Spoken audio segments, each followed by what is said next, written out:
I finished the day off yesterday taking a look at this 06 Civic Si, and it had this really bad transmission whine on deceleration.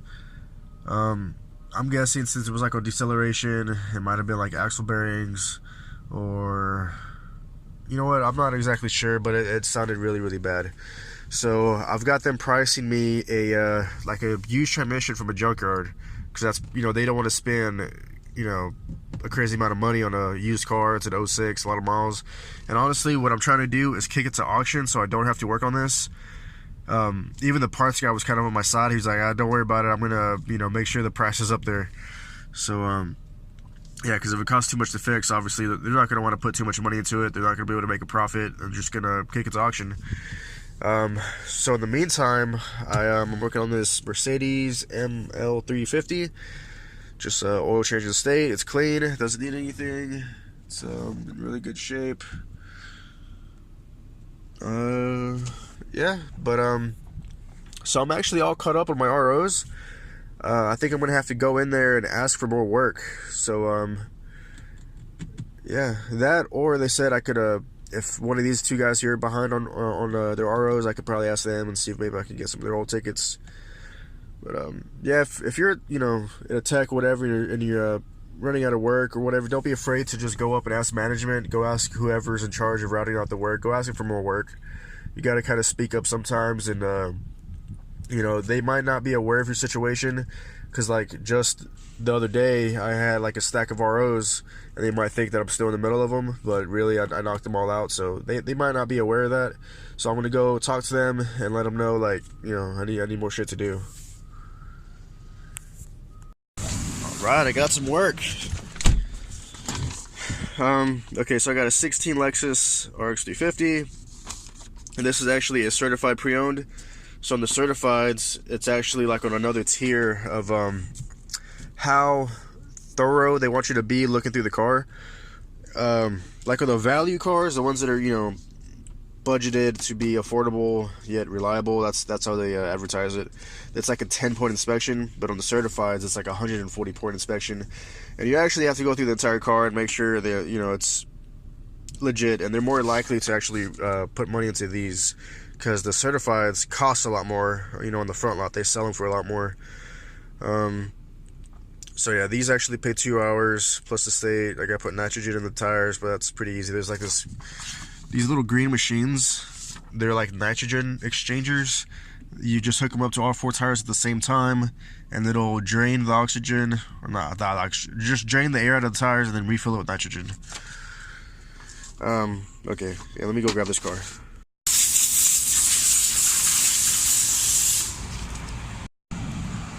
Just got done parking the Mercedes. The parts lead said he'd be able to have a price for me on the transmission around 9 o'clock for the Honda Civic. So it's a little bit past 9, so after I pull this in, I think I'm gonna go to the parts department and see if he has a price for me, and then I have to run that down to the sales manager and make sure that it is gonna be an auction car. Hopefully it is, but you never know. Sometimes they actually have you just fix it.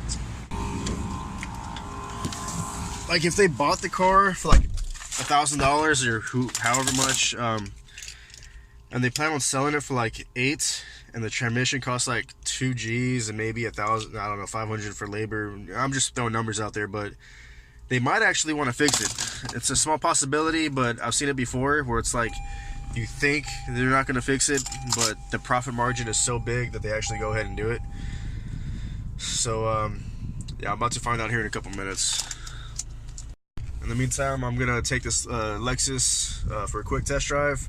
Every car, you know, you gotta do the right away. I grab it and I do the first test drive, and then I bring it back in the shop and go through it. I've been getting in the habit of doing the state inspection before I even put it in my bay. So it'll go test drive, state inspection, and then put it in my bay. Just in case, you know, I gotta change the battery or reset some codes or do anything that might possibly reset the ready monitors, because if you reset them, you know, if you got to disconnect the battery or do whatever you got to do, sometimes you can reset the monitors so it won't pass state anymore. Can I just get one chicken biscuit? One chicken biscuit? Yeah, that's it.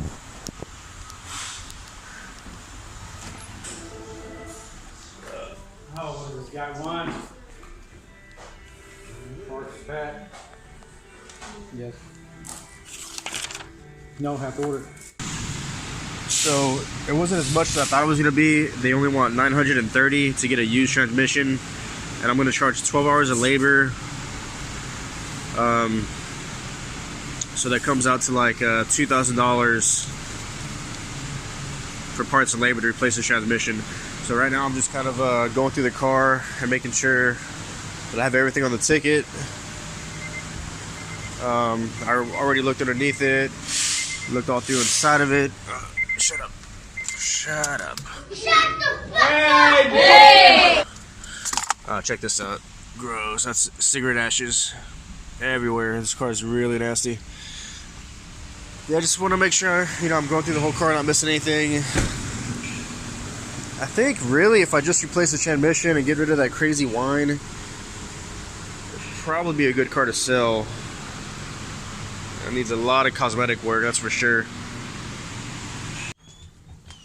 So right now I'm going to see if I can sell them on this 12-hour job. So pretty much without question, he kicked the Civic like straight to auction. I was going to try to sell it like, I wanted to do the job. A small part of me wanted to swap the transmission on this SI just because I want the experience of working on these kinds of engines, on these K-Series motors in case I ever end up with one day. But yeah, it's no big deal.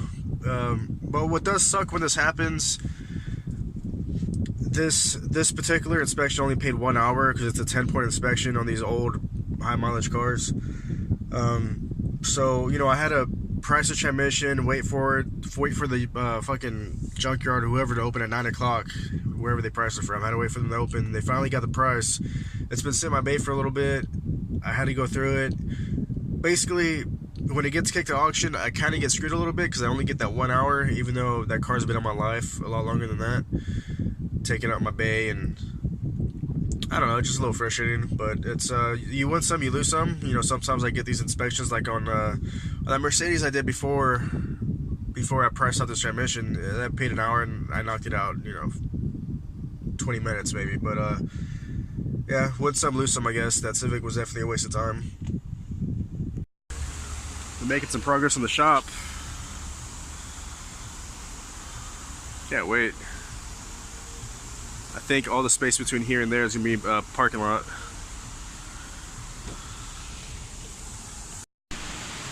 So on the certified used cars, they have a stricter standard on tires, and the front tires are below spec. So I'm going to price 2 Michelin tires, and they're usually pretty expensive, like $200 a piece at least. I'll have to find out exactly how much it's going to cost. So the cheapest matching brand is $452 for the pair, and the cheapest matching speed rating is $372. I'm not exactly sure what they need here because every place is a little different. I'm going to assume as long as the speed rating is matching, it's going to be $372 for 2. They're actually Goodyears, and the rears have Michelin, but as long as they're the same size and speed rating, it should be fine, or it will be fine. I'm going to see exactly which tires they want to order.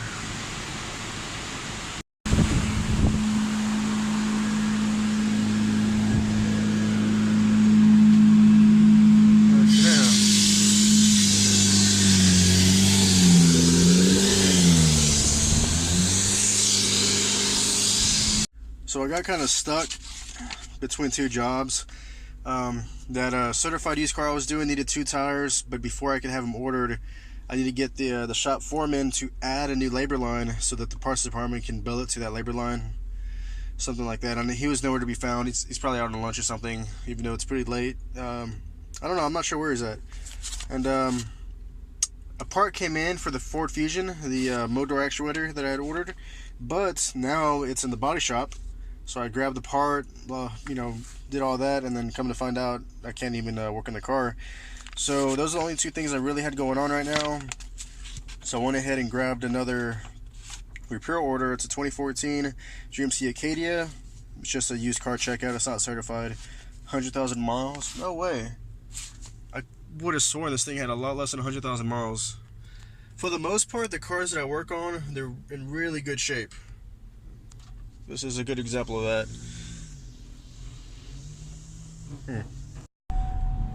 The car I'm driving right now is running out of gas as I speak.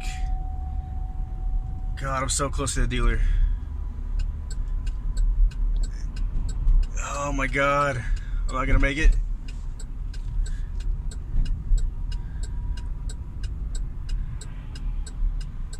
Fuck. I'm so close. Go, go, go, go, go. Oh my God. It was on E, but I didn't think it was this low. Shit.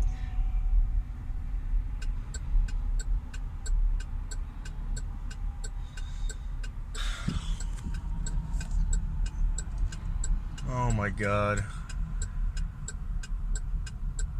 If I spend like 2 minutes in this car with how hot it is, it's gonna be fucking miserable.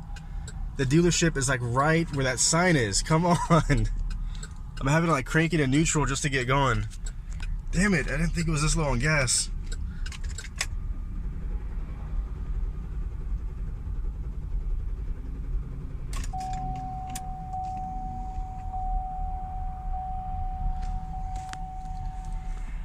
Okay, I'm just gonna call somebody. I don't wanna be out here that long.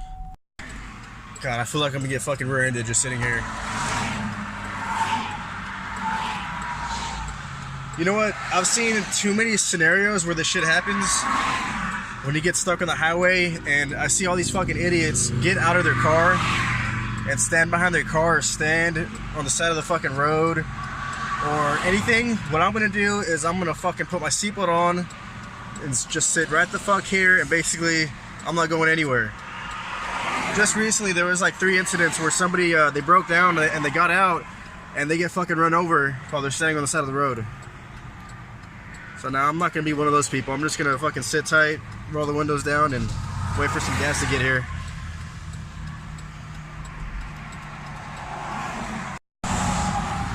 Okay, so it's hard to be, or to like say what you're gonna do in a situation before you're actually in the situation for yourself. But you know, common sense says to stay in the fucking car. And as I'm sitting there, I swear I had 3 close encounters with motherfuckers doing like 70 miles an hour and switching lanes at the last second. Now, if somebody's doing 70 and they rear end this fucking car that I'm in, it's not gonna be good. So I was thinking, like, what's the next best thing I can do? And I just got out of the car and I'm going in this direction behind the car, not in front of it. I'm thinking if somebody rear ends that bitch, they're gonna, you know, shit's gonna go everywhere and go ahead of the car and beside it. So I'm kind of coming up, I'm in this direction behind the car. Okay, somebody's finally getting here. Thank God. All right. Oh, come on, come on. I put like fucking 1 gallon in there. Oh, shit. Go, go. Fuck.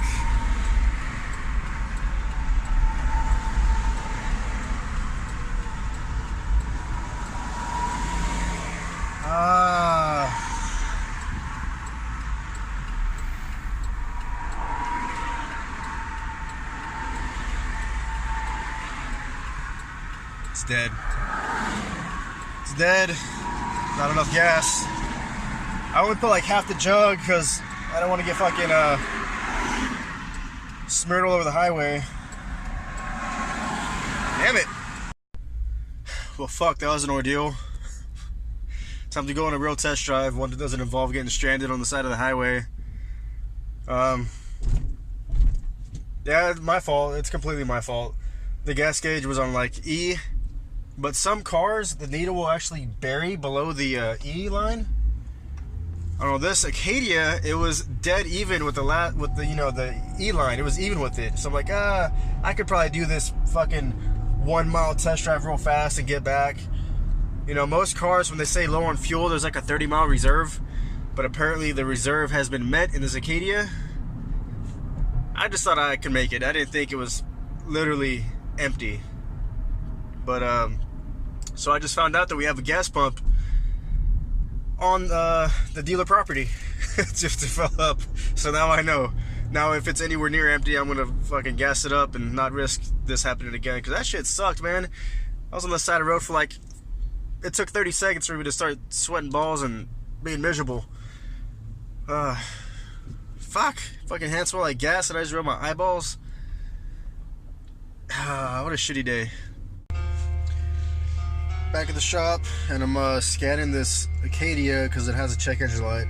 And it did have it before the running out of gas situation.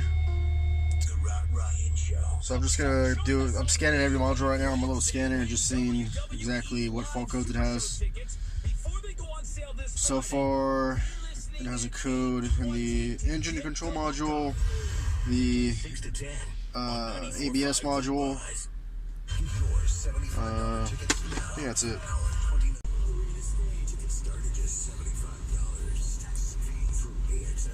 Ooh, large evap leak detected. And that was on before I ran out of gas. That's not good. Well, actually, this would be kind of good because I wonder, they should have a smoke machine here. Most dealerships have smoke machines, so this would be a good opportunity to try and do that. Smoke it out and see exactly where this is leaking from.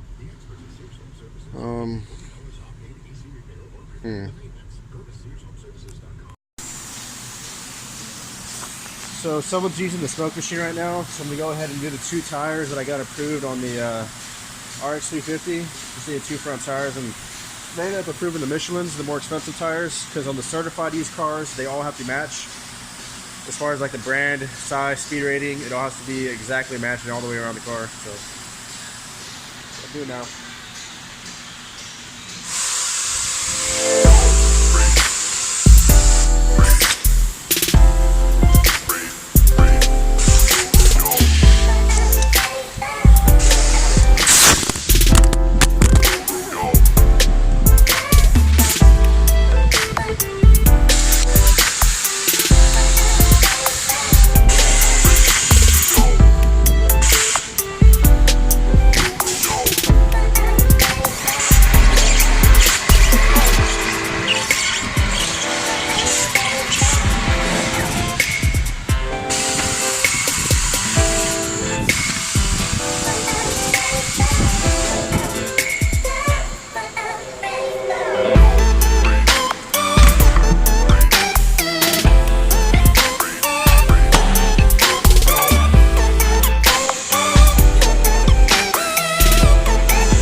Free popsicles again.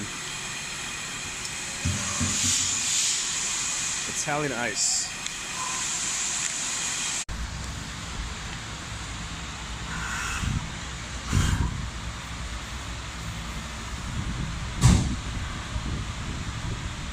The wind's blowing right now. When the wind stops, you can see the canister smoking. There it is. So right now I'm about to try and sell 2 tires, diagnose the check engine light, evap canister, that's parts and labor, battery, parts and labor, total of $2,050 and 62 cents. Wish me luck. So whenever I was in the process of getting everything approved and written up on the GMC Acadia, I got into a little bit of an argument with this I don't know what his job title is, but what he does is he routes out the work, and then if I have to have or add labor lines to tickets, he adds the lines. He doesn't approve anything. He just basically like puts in the lines and reprints the RO so I can have an updated ticket. But okay, so I'm gonna try and explain this because it's gonna get kind of complicated.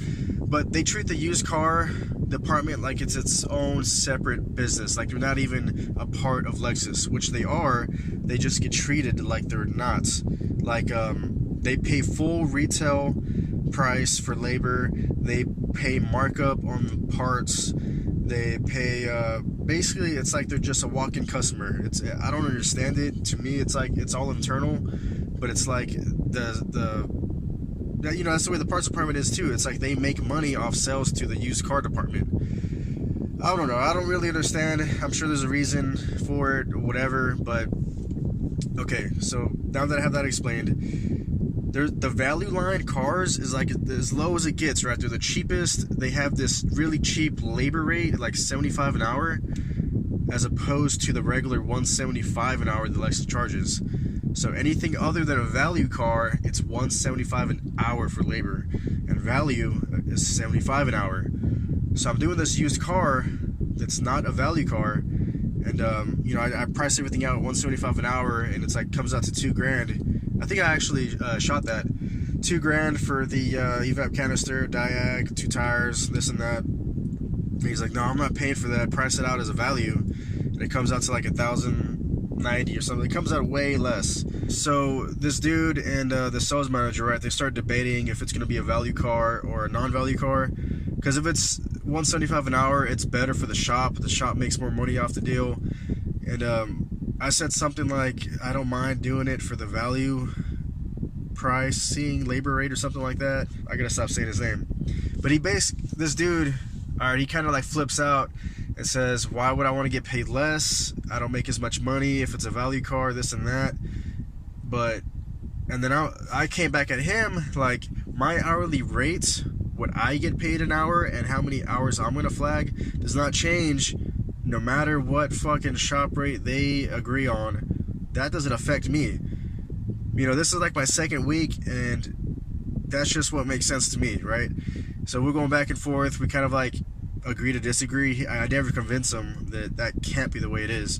And then after that, I actually go to the, you know, to the fucking manager, service manager. You know, I was like, man, this is what this dude said. This can't be right. And of course, he's like, no, that's not right. That doesn't affect you in any way. I get paid the same regardless of whatever the shop rate is, blah, blah, blah. I don't know. This is just like extra bullshit that I gotta deal with. I don't know. I'm just trying to share with you like the extra shit I gotta deal with. You know, sometimes it's not just getting shit approved. You know, there's like kind of hoops and shit you gotta jump through, but that I gotta jump through. I'm sure every place is different. But yeah, I just thought I'd share this little experience with you. But if you like today's video, please like and subscribe. It really helps out. It'll let me know if I should keep doing these. If there's an interest out there, let me know in the comments if you like the video, and I'll keep doing them. But thanks for watching.